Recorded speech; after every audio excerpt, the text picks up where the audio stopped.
کچھ مفسرین نے لکھا اللہ نے مشورہ کیا تھا فرشتوں سے وَإِذْ قَالَ رَبُّكَ لِلْمَلَائِكَةِ إِنِّي جَاعِلٌ فِي الْأَرْضِ خَلِيفَةً، لیکن کچھ مفسرین کہتے ہیں کہ اللہ کو ضرورت نہیں فرشتوں سے مشورہ کرنے کی. اللہ نے فرشتوں سے مشورہ نہیں کیا، بلکہ رب نے انہیں آگاہ فرمایا تھا کہ میں لگا ہوں زمین پہ اپنا نائب بنا، میں خلافت دینے لگا ہوں زمین پہ.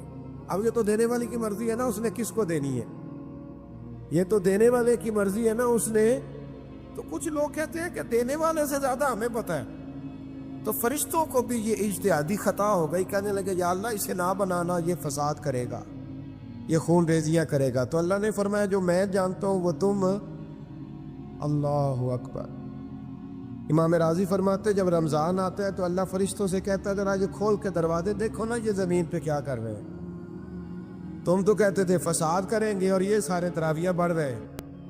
تم تو گویا کہتے تھے فساد کریں گے اور یہ تو دیکھو گویا رمضان کے روزے رکھ رہے ہیں، یہ تو میری یاد میں نکلے ہوئے. تم کچھ کہتے تھے اور دیکھو میں نے تمہیں کہا تھا نا جو میں جانتا ہوں وہ تم. اللہ نے پھر حضرت آدم علیہ السلام کو تمام زمانے کے علوم عطا کیے، علم سکھا لیا. تو فرشتوں سے کہا تم بھی ان چیزوں کے نام بتاؤ، تو وہ بتا سکے نہیں. اللہ نے فرمایا اب اس طرح کرو آدم کو سجدہ کرو. سب نے سجدہ کیا سوائے وہ. کہنے لگا یا اللہ صرف تجھے ہی کرنا بھی صرف اللہ کو چاہیے، پر رب کے آگے بھی جھکنا چاہیے، اور جس کے سامنے رب جھکائے نا وہاں بھی. اور یہ جو عاجزی ہے نا، یہ جو جھکنا ہے، یہ علم کے آگے ہے. ہماری مصیبت یہ ہے کہ ہم علم کے آگے بھی گردن جھکانے کو تیار نہیں ہوتے، وہاں بھی ہم خود عالم فاضل بن جاتے ہیں. تو فرمایا کہ سب سے کہا سجدہ کرو، سب نے سجدہ کیا سوائے ابلیس کے. تو ہوا کیا وکان من الکافرین، وہ کافروں میں سے ہو گیا. پھر اللہ نے حضرت آدم کو اور جناب حوا کو نا مقام دے دیا جنت میں رہنے کے لیے، اور کہا سارا کچھ کھانا، درخت کے قریب نہ جانا. فطرت ہے نا انسان کی، وہ جستجو کرتا ہے، کہا اس درخت کے پاس نہ جانا. تو حضرت حوا سلام اللہ علیہ کہتے ہیں دل میں خیال رہتا تھا کہ آخر ہے کیا درخت کے پاس. یہی انسان کا عقیدہ توحید ہے کہ جہاں سے رب منع کر دے وہاں وہ منع ہو جائے. اور یہ ان کی خطا نہیں تھی، یہ اللہ کی حکمت تھی، کیونکہ رب نے تو پہلے کہہ دیا تھا بنایا ہی زمین کے لیے. تو یہ تو سارا کچھ ہونا تھا تو زمین پہ آنا تھا نا. تو حضرت حوا اور جناب آدم کے پاس شیطان آیا، اب اس کو نکال تو دیا تھا پر ابھی اس کا جنت میں آنا جانا بند نہیں ہوا. تو یہ بھی اللہ کی حکمت تھی. تو وہ کہنے لگا تمہیں پتہ ہے بعد میں مر جاؤ گے. تو وہ کہنے لگی کیا موت بھی آئے گی؟ کہا اس کی تکلیف بھی بڑی ہوگی، تو پھر بچیں گے کیسے؟ تو کہنے لگے پھل کھا لو اس درخت کا. تو بچنے کے لیے پھل کھایا تھا. حضرت عیسیٰ علیہ السلام ایک دن پڑھ رہے تھے انجیل، تو آپ نے نبی پاک کا تذکرہ پڑھا، وہ سانپ نے سن لیا. تو حضرت عیسیٰ سے کہنے لگا حضور یہ بتائیں کہ وہ نبی پاک ملیں گے کہاں؟ تو حضرت عیسیٰ فرمانے لگے کہ مکے میں آئیں گے اور مدینے میں رہیں گے. تو کہا ملاقات کیسے ہو سکتی ہے؟ فرمایا چلا جا مکے. تو وہ سانپ 600 سال غار ثور میں، اس نے 70 جگہ پہ سوراخ کی. کتنے سال بیٹھا رہا بول کے بتائیے؟ آج 6 گھنٹے بیٹھ کے سوال نہیں پیدا ہوتا. ہم بڑے کمزور ہو گئے، ہمارے لیے معاملہ بڑا اور طرح کا ہے. ہماری مرضی کا کوئی کیا بات کرے تو ہم اس سے راضی ہیں. 600 سال وہ سانپ بیٹھا رہا، 600 سال اور 70 اس نے سوراخ کیے غار ثور. لیکن وہ بھی آ سکتا ہے. اور یہاں معاملہ یہ تھا کہ ابوبکر صدیق دعا مانگ کے گئے تھے کہ میں نے کسی کو موقع نہیں دینا، ایک میں ہوں گا دوسرا میرا یار ہوگا. وہ غار ثور کی تو لذت ہی یہ والی تھی، ایک میں ایک میرے محبوب. اس نے 70 سوراخ کیے ہوئے تھے. جناب ابوبکر صدیق نے کہا سوراخ ٹھہرے، میں ذرا بھی آیا صفائی کر کے. تو نبی کریم علیہ السلام رکے تو حضرت ابوبکر صدیق نے کہیں پگڑی پھاڑ کے رکھی، کہیں چادر پھاڑ کے رکھی. اتنے سوراخ بند کیے تو جو ایک رہ گیا وہاں ایڑی رکھ دی. اب وہ سانپ بھی شکوہ کرنے لگا کہ یار تو بھی کوئی نرالا ہی عاشق ہے کہ میں نے تو کسر ہی کوئی نہیں چھوڑی تھی، 70 سوراخ کیے تھے اور تو نے بھی کمال ہی کر دی، سارے ہی بند کر دیے. جو بچ گیا اس پہ ایڑی رکھ دی. اس نے پتہ نہیں کتنی ڈنگ ہوئی. سانپ کا جب ڈنگ لگتا ہے تو وجود میں بہت زیادہ گرمی پیدا ہوتی ہے. حضرت ابوبکر صدیق کے بارے میں ہمارے شارحین نے لکھا روئے نہیں، وجود اتنا گرم ہوا کہ آنسو ٹپک پڑے. نبی کریم صلی اللہ علیہ وسلم نے فرمایا ہٹا نہ ذرا پائے. تو میرے مصطفیٰ میں دعا پہ دہن لگا. حضرت ابراہیم ابن ادہم رحمت اللہ علیہ بادشاہ وقت تھے، اللہ سے بڑا پیار تھا۔ رات کو بستر پہ لیٹتے تو دل کرتا میرے اندر بھی اللہ ایسی صلاحیت پیدا کرے کہ میں بولوں تو میرا رب مان جائے، میں بات کروں تو میرا رب میری اس بات کا بھرم رکھے۔ دل میں خیال آتا تھا، لیکن تھے تو بادشاہ نرم نرم بستروں پہ سوتے تھے۔ ایک دن سوئے ہوئے تھے، چھت پہ کسی کے چلنے کی آہٹ محسوس ہوئی۔ بادشاہ کی چھت پہ بغیر اجازت آ کون گیا؟ کون ہے چھت پہ؟ جب مالک کسی کو قریب بلانا چاہتا ہے تو سبب بھی پیدا فرمائی دیتا ہے۔ وہ بندہ تھا کہ فرشتہ تھا، وہ انسان تھا یا اللہ کا پیغامبر تھا؟ اوپر سے بولا، کہنے لگا میرا اونٹ گم ہو گیا ہے، آپ کی چھت سے تلاش کر رہا ہوں، بولیے گا میرا اونٹ گم ہو گیا ہے، آپ کی چھت سے تلاش کر رہا ہوں۔ حضرت ابراہیم ابن ادم کہنے لگے بڑا بیوقوف ہے، بھلا اونٹ کا چھت پہ کیا کام؟ تو وہ اوپر سے آواز دے کے کہنے لگا آپ بھی بڑے بیوقوف ہیں، نرم نرم بستروں پہ خدا کی یاری کا کیا کام؟ نرم بستر بھی ہو، آرام بھی ہو، رب بھی ملے۔ الذین یذکرون اللہ قیاما وقعودا وعلی جنوبہم، اٹھو، بستر چھوڑو، اس کی بارگاہ میں کبھی قیام کرو، کبھی سجدہ کرو، کبھی رو کے اسے مناؤ، کبھی ناچ کر کے اسے مناؤ، کبھی اس کے یار پر درود پڑھ کے مناؤ، کبھی قرآن کی تلاوت کر کے مناؤ، کبھی ذکر حسین کر کے مناؤ، کبھی یاد صدیق کر کے مناؤ، کبھی سیدہ فاطمہ کا نام لے کے اسے راضی کرو، کبھی حضرت عائشہ کے تذکرے کر کے اسے راضی کرو۔ پھر بستر پہ کیوں لیٹے ہوئے؟ حضرت ابراہیم بن ادم فرماتے دل پہ چوٹ کر گئی بات، اٹھا، بادشاہی چھوڑ دی، جنگل میں نکل گیا، اس کی یاد میں لگ گیا، چھوڑ دیا سارا کچھ۔ ایک دن دریا کنارے بیٹھے، سوئی دھاگے کے ساتھ اپنی قمیض سی رہے، پرانے دور کا وزیر گزرا، اسے بڑا ترس آیا، آگے کہنے لگا بادشاہ کیا آپ نے خود پایا؟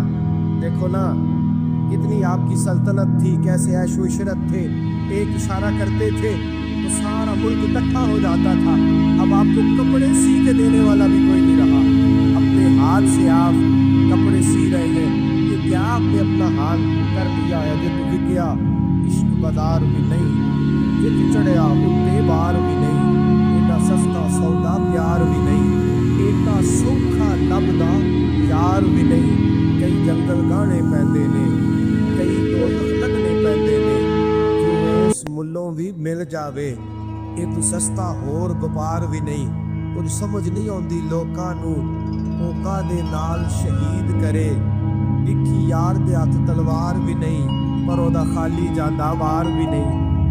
مانے لگے وہ کیسی بادشاہت تھی اور یہ آپ کو کپڑے سی کے دینے والا بھی کوئی نہیں۔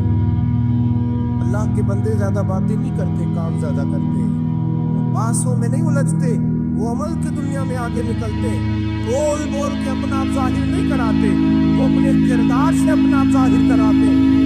سوئی کے ساتھ کپڑے سی رہے تھے، سوئی دریا میں پھینک دی، بولے کچھ نہیں، اس نے کہا کہ وہ بادشاہ کتنی اچھی، جواب کچھ نہیں دیا، سوئی پھینک دی۔ اب دیکھا وزیر کی طرف نگاہ اٹھا دی، اب دوبارہ کہنے لگی مچھلیوں میری سوئی تو واپس کرو، مچھلیوں میری سوئی تو واپس کرو۔ ہر مچھلی اپنے منہ میں سونے کی سوئی لے کے برآمد ہو گئی، فرمانے لگے سونا تو چھوڑ آیا ہوں، مجھے میرے والی چاہیے، اس کو تو چھوڑ آیا ہوں، پھر مجھے وہی لالا کے دکھاتی ہو، چھوڑ آیا ہوں میں، مجھے سونے کی ہاتھ میرے والی سوئی لاؤ۔ ایک مچھلی سوئی لے کے آئی، حضرت ابراہیم بن ادم سوئی پکڑی، پھر سے کپڑے سینے لگے، ایک جملہ جواب میں، اس وزیر کی اتنی لمبی چوڑی تکڑی اور ایک جملہ جواب میں، یوں نگاہ اٹھائی، فرمانے لگے وہ حکومت اچھی تھی یا یہ حکومت اچھی ہے؟ وہ حکومت اچھی تھی یا یہ حکومت اچھی ہے؟ پتہ اس کا اثر کیا ہوتا ہے؟ کردار دکھانے کا، کردار دکھانے کا، خدا کی محبت دکھانے کا۔ ابراہیم بن ادم فرمانے لگے اس وقت تو دنیا تیری ڈر کے بعد مانتی تھی، اب اللہ سے پیار کیا ہے تو اللہ نے ساری مخلوق کے دلوں میں میری محبت پیدا فرما دی۔ اب لوگ مجھ سے محبت کرتے ہیں اس لیے کہ میں نے اللہ سے پیار کیا ہے، اس نے سارے میرے فرما بردار بنا دیے ہیں۔ پتہ اس کا اثر کیا ہوتا ہے؟ وزیر نے کیا کیا، گھوڑے سے اترا اور ساتھ جو نوکر تھا اس کو کہنے لگا یہ گھوڑا واپس محل میں لے جاؤ، مجھے بھی وہ والی بادشاہی نہیں چاہیے، یہ والی بادشاہی چاہیے، میں بھی یہ والی بات۔ میرے عزیز تو کہاں کھویا پھرتا؟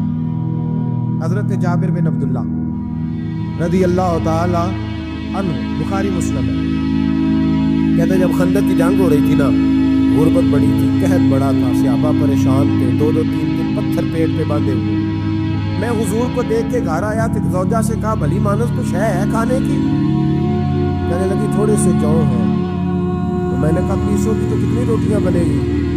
کہنے لگی 2-3، 4 بن جائیں گی۔ کہنے لگے سالن۔ زوجہ کہنے لگی اگر وہ بکری کا بچہ ذبح کرو تو 3-4 بندوں کا سالن بھی بن جائے گا۔ کہتے میں نے اسے ذبح کیا، بیوی سے کہا تو جاؤ پیس۔ کہتے میں نبی کریم کی بارگاہ میں حاضر ہوا صلی اللہ علیہ وسلم، حضور کی خدمت میں۔ زوجہ کہنے لگی کان میں کہنا حضور کے سارے نہ آئے، جس طرح لیڈروں کے کھانے اندر ہوتے ہیں علیحدہ، اور جو نعرے لگا رہے ہوتے ہیں نا سویر سے انہیں ڈبہ ملتا ہے، لیکن وہ پھر بھی نعرے لگاتے ہی رہتے ہیں۔ مجھ پہ الزام لگنے لگا ہے کہ آپ سیاست دانوں کو ہر جمعے میں رگڑا دیتے ہیں، تو میں کہنا ہم صحیح کام چھوڑو پھر اسی مڑ جانے ہیں، آپ کو سیاڑے ہو جائیں۔ یہ سیاڑے نہیں ہو رہے، ہمیں بات کرنے کی بھی اجازت نہیں۔ شعر کہہ دیتا ہوں کہ ہم آہ بھی کرتے ہیں تو ہو جاتے ہیں بدنام، وہ قتل بھی کرتے تو چرچا نہیں ہوتا، انہوں نے کدے پوچھا نہیں، سامنے آخیا جو چپ رہو۔ لیکن بھائی یہ اس ممبر کا تقاضا ہے، میرے امام اعظم کا فتویٰ ہے، جو عالمی حالات سے باخبر نہ ہو وہ جمعے کا خطبہ نہ دے۔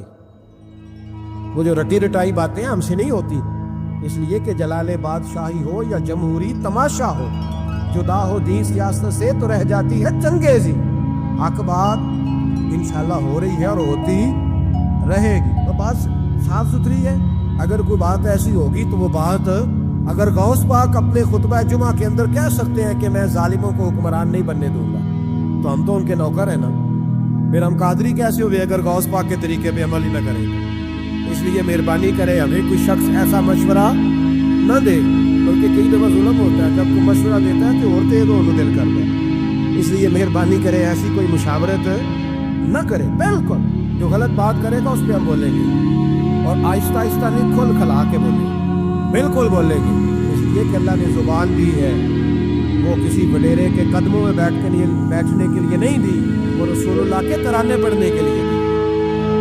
ترانے پڑھنے، اگر حضرت بلال رسیوں میں بند ہو کے اور ابو لہب اور عتبہ اتیبہ اور عبداللہ بن جدان اور امیہ بن خلف جیسے لوگوں کے بیچ کھڑے ہو کے کہہ سکتے ہیں نہیں بات جو سچی ہے وہ کی جائے گی، تو ہم ممبر رسول پہ بیٹھ کے نہیں کہہ سکتے؟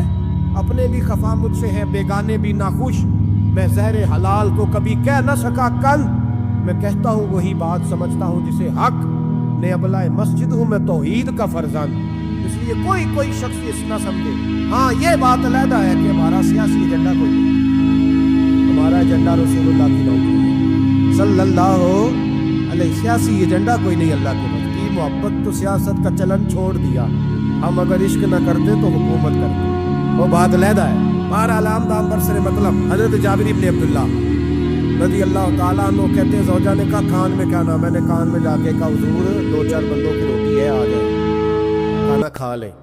وہ والا رنگ نہیں تھا نا کہ لیڈروں کا کھانا اور کارکنوں کا کھانا چلو اور گل کر لینے، اب پیران دی یخنی تے روٹیاں پہ ہو کے کہندے حضرت جی بیمار نے تے مرید لنگر کھانے تے جی شفا ہے، تے میں کہا تم ہی کھا مار تینوں بھی شفا ہو جائے گی، تو اپنے لیے تے چوری پکائی اندر۔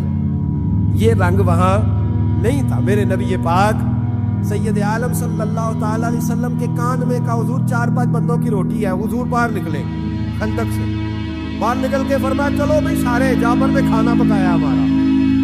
حضرت جابر کہتے میں نے دوڑ لگائی گھر آ گیا، اور میں نے کہا تجھے تیری مار ہوئے، حضور تو 1000 سے زیادہ بندہ لے کے آ رہے ہیں، تو کہتے تو نے کہا نہیں تھا نبی پاک سے 4-5 بندوں کا ہے۔ حضرت جابر کی زوجہ کا عقیدہ سنو، کہنے لگے میں نے تو کان میں کہا تھا، دوسرے نے سنا بھی نہیں، وہ تو حضور نے کہا سارے چلو، تو کہتے زوجہ مجھے تسلی دینے لگی، کہنے لگی بس جو نبی آ رہے ہیں وہ انتظام بھی کرائیں گے، جو آ رہے ہیں وہ انتظام بھی کرائیں گے۔ کیا کہا مولانا حسن رضا نے، قلم توڑ دیے، کہنے لگے آج جو عیب کسی پر نہیں کھلنے دیتے، آج جو عیب کسی پر نہیں کھلنے دیتے، ارے کب وہ چاہیں گے میری حشر میں رسوائی ہو، دل میں ہو یاد تیری کوچائے تنہائی ہو، پھر تو خلوت میں عجب انجمن آرائی ہو۔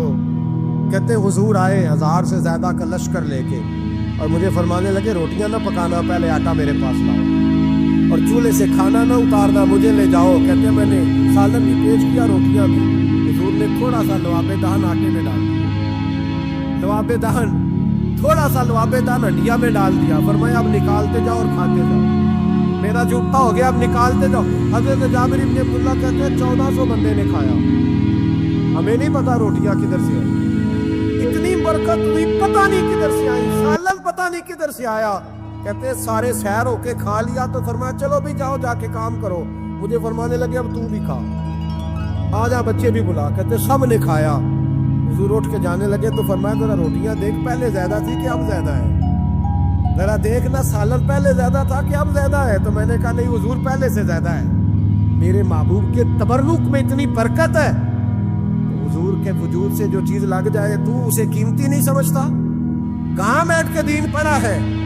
یا ہمیں سمجھا لے یا پھر ہم تجھے سمجھائیں، صحیح تینوں سمجھائیں کہ صحیح کر کے سمجھائیں۔ وہ لوگوں کو گمراہ کرتے ہو، اتنا غلط نظریہ، اس قدر غلط ہو۔ میں نا غار ثور پہ چڑھنے لگا تو مجھے وہاں ایک نیچے صاحب مل گئے، کہنے لگے کہ لین چلے ہو، میں کہ تینوں اسی اتھوں میں نہیں پوچھ کے آیا جدو پرو آئے ہیں، اتھوں میں نہیں تینوں پوچھنا بے لیا، تو غلط فہمی کا شکار ہے۔ کہنے لگا وہ تو حضور تو کام سے گئے تھے، اب آپ کو کیا کام ہے؟ میں کہ ایسے لئے ٹائم نہیں تیرے نال گل کرن دا، اس وجہ سے کہ سانوں تے غار ثور پہ یاد ہوندی ہے۔ وہ واپس آ گئے، عام آدمی تھا، خیر وہ کہیں سے آیا ہوا تھا، اردو بولتا تھا، تو میں عمرہ کرنے کے لیے جارانہ سے واپس آیا تو طواف ہم کر رہے تھے، وہ بھی مجھے نظر آ گیا دوڑتا ہوا، میں انہوں آواز مار لی، میں کیا حضرت حاجرہ تے پانی آستے دوڑیا سن تے تو کا تو چھالا ماری پھر دے او بیائی کولر تے جا بھی رام کر جا کے، کہندے نہیں انہاں دی ادا کرنی ہے۔ تو میں کہ اگر تو حضرت حاجرہ دی ادا کرنی تے اسی حضرت ابوبکر صدیق دی ادا کرنی۔ عجیب آدمی ہے بھائی تو، عجیب بات ہے، لوگوں کا فلسفہ اپنا اپنا، اور پھر پکڑے ہم کہ اس بندے کو جو جواب نہ دے سکے۔ ایسا نہ کرو، یہ زیادتی ہے، امت کو اکٹھا کرو۔ اتفاق کہ مجھ سے سوال کئی جمعے سے ہو رہا تھا، میں اصل میں نا ان موضوعات کو چھیڑتا نہیں، میری طبیعت اور ہے، لیکن کوئی بندہ یہ نہ سمجھے کہ ہمیں جواب نہیں آتا، یہ سوال اٹھا تھا، کوئی یہ نہ سمجھے کہ ہمیں جواب اللہ کے فضل سے، اللہ کے فضل سے۔ یہ قرآن مجید پڑھا ہے، یہ مسجد ہے، یہ جمعے کا دن ہے، ہم بات صرف وہ کرتے ہیں جس میں ضمیر اجازت دیتا ہے، اس لیے کہ سدا تو نہیں نہ رہنا، پتہ نہیں صبح سو کے اٹھنا ہے کہ نہیں اٹھنا، تو قوم کو گمراہ کر کے دین کے نام پہ جانا کدھر ہے؟ اس لیے بھائی خیال ہوتا ہے کہ تم لوگوں کو خراب نہ کرو، ہم تو چاہتے ہیں امت اکٹھی ہو جائے، لیکن یہ ظلم کرتے ہو، جب چھیڑو گے کسی کو تو پھر تو اس کا حق بنتا ہے نا وہ بولے، تو چھیڑا جاتا ہے۔ تھوڑے دن ہوئے حضرت حلیمہ سعدیہ کا سارا گھر گرا دیا، بلڈوزر چلا دیا، کہنے لگے جہاں لوگ آتے ہیں تو شرک ہوتا ہے، اور میں نے کہا جہاں اللہ کریم نے توحید پھیلانے کے لیے رسول کو بھیجا، 4 سال جہاں نبی پاک رہے وہاں کیسے شرک ہو سکتا ہے؟ کس طرح کی تو بات کرتا ہے؟ بہرحال جہاں میرے نبی پاک بیٹھ جائیں وہ جگہ برکت والی ہو جائے، اس جگہ کو چومنا مسلمان کا ایمان ہے، اس جگہ پہ سجدہ کرنا مسلمان کا ایمان ہے، اس جگہ بیٹھ کے تبرک حاصل کرنا یہ مسلمان کا۔ میں تو پہلی دفعہ ریاض الجنت میں داخل ہوا تو میرے ساتھی کہنے لگے کیا ہوا؟ میں کہا ادھر آؤ، لوگوں کو اگے جا کے ملنی، سانو ایتھے ہی لب گئی جی، روضۃ من ریاض الجنہ، بار حدیث لکھی ہے، حضور نے فرمایا جو یہاں آ گیا وہ جنت میں آ گیا۔ یہ ہے عرض جنت، یہ طیبہ کی زمین ہے، جنت بھی یہی، مال کے جنت بھی یہی ہے۔ ایک بات اور کرنی ہے، بڑی ضروری ہے، میری بھی اور آپ کی بھی ذمہ داری ہے، اس کو بھی ضرور کرنا چاہتا ہوں، سن لیں۔ محمود غزنوی نا گزر رہے تھے، یہ آپ نے نا میری طرف دیکھنا ہے، یہ بات ادھر دیکھ، خاص اہم مسئلہ ہے، اس پر بڑا ضروری ہے آپ کا متوجہ رہنا۔ محمود غزنوی کہتے ہیں میرے دل میں خیال آیا کرتا تھا ہمیشہ کہ میں واقعی شکر الدین بادشاہ کا بیٹا ہوں یا معاذ اللہ میرا باپ کوئی اور ہے، اور ایک خیال مجھے آتا تھا کہ قیامت واقعی قائم ہوگی، شک رہتا، اور تیسرا میرے دل میں خیال آتا تھا کہ یہ مولوی بیچارے کمزور سے ہوتے ہیں، تو حدیث پاک میں آتا ہے کہ علماء نبیوں کے وارث ہیں، تو یہ واقعہ یہ حدیث سچی ہے یا مولویوں نے اپنی شان کے لیے بنا لی ہے؟ کتنے شک تھے تین، میں کہتا نہیں تھا کسی سے، پر دل میں رہتے تھے۔ ایک دن میں ہندوستان کی ایک گلی سے گزر رہا تھا، تو دین کا ایک طالب علم ایک کونے میں بیٹھ کے تھڑے پہ پھٹے پہ بیٹھ کے نا سبق یاد کر رہا تھا۔ اسے جب سبق بھول جاتا نا تو ایک ہندو کھتری کی دکان تھی، اس کے اندر چراغ جل رہا تھا اور ایک چھوٹا سا روشن دان تھا، اینٹ نکلی ہوئی تھی، وہاں سے نا ایک کرن باہر آ رہی تھی روشنی کی۔ تو وہ طالب علم جب سبق بھول جاتا تو کتاب روشنی کے آگے کرتا، عبارت دیکھتا، پھر کونے میں جا کے یاد کرتا۔ محمود کہتے ہیں مجھے بچے کا ذوق بڑا اچھا لگا، میں نے اسے بلایا، میں نے کہا بچے تم لالٹین کیوں نہیں خریدتے؟ تو کہنے لگا میں یتیم ہوں اور رسول اللہ کا دین پڑھنا میرا شوق ہے، مدرسے میں پڑھتا ہوں پر غربت ہے، لالٹین نہیں۔ کہتے ہیں میں نے اسے تھپکی بھی دی اور لالٹین بھی دی۔ میں نے اسے کہا 2 سپاہیوں کی ڈیوٹی لگائی، جب تیل ختم ہو جائے تم نے تیل پہنچانا۔ محمود کہتے ہیں زندگی میں بڑی نیکیاں کی تھی پر جتنا سکون آج ملا پہلے کبھی نہیں ملا تھا۔ کہتے ہیں شاہ کی نماز پڑھی تو دل میرا ٹھنڈا ٹھنڈا ٹھار، پھولوں کی سیت پہ میں سویا۔ کہتے ہیں آج تو میرے نصیب ہی جاگ گئے، نصیب ہی جاگ گئے۔ کہتے ہیں سارا شہر ایسے جیسے پھولوں کی طرح مہک رہا ہے۔ کہتے ہیں میں کیا دیکھتا ہوں کہ خواب میں میرے رسول تشریف لے آیا، خواب میری وچ ماہی آیا تے میں گل وچ پا لئیاں باواں تے ڈر دی ماری اکھ بھی نہ کھولاں کتے پھر وچھڑ نہ جاواں۔ اور کسی شخص نے کہا تھا چر ہویا مینوں ترلے لیندیاں کدی موڑ میرے ول واگاں، خواب میری وچ ایک بار جے آوے میں ساری عمر نہ جاگاں۔ کہتے ہیں حضور آئے خواب میں، ایک جملہ حضور نے کہا، ایک جملہ نبی پاک صلی اللہ علیہ وسلم نے کہا ایک، اور میرے تینوں سوالوں کے جواب دے دیے۔ ذرا دل کے کانوں سے سننا۔ کہتے ہیں محبوب فرمانے لگے او سبکتگین کے بیٹے، تو نے آج میرے ایک وارث کی خدمت کی ہے، میں قیامت کے دن تیری سفارش کروں گا۔ کہتے ہیں مجھے سمجھ آ گئی کہ میں سبکتگین کا بیٹا ہوں، مجھے سمجھ آ گئی کہ قیامت قائم ہوگی، مجھے سمجھ آ گئی کہ علماء نبیوں کے وارث ہیں۔